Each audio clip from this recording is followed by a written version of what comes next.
As a wellness expert, one of the top questions that I get from my patients is, Doc, what can I do to make sure that I'm getting fewer headaches this year than I did last year?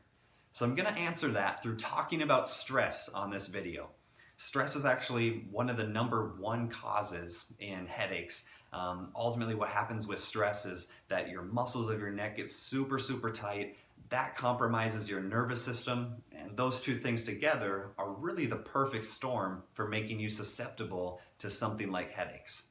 So in this video, I'm going to give you my top 3 stress reducers that I implement in my life and a ton of my patients implement as well to make sure that they're having less stress and ultimately giving them fewer headaches than they had last year.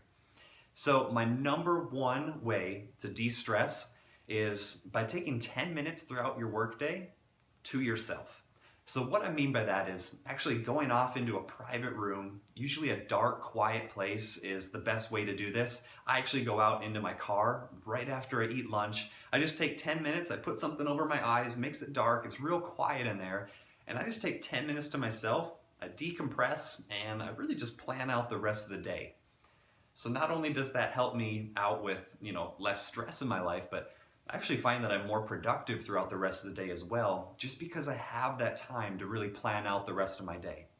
So that's my #1, but it's closely followed by #2. So this is meditation and prayer. So whether it's, you praying to a higher power and, casting it out from your body in that way, or whether it's meditating and, really just finding yourself, both of those ways work really well, just depending on what your beliefs are.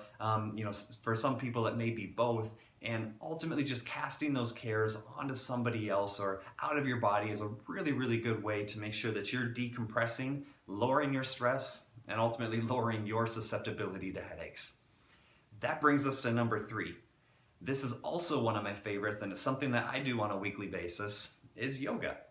So yoga is not only good for stretching out your muscles and really just increasing flexibility in your body, but throughout this process and really just focusing on yourself for an extended period of time, you can really lower the stress levels that you're experiencing on a daily routine just by getting your muscles moving, getting blood flowing in your body. It's a really good solution. So hey, those are my top 3 stress reducers for one of the big causes, stress, of headaches. And if you got something out of this video, make sure that you comment, tag, or share below, and I'll catch you on a future video.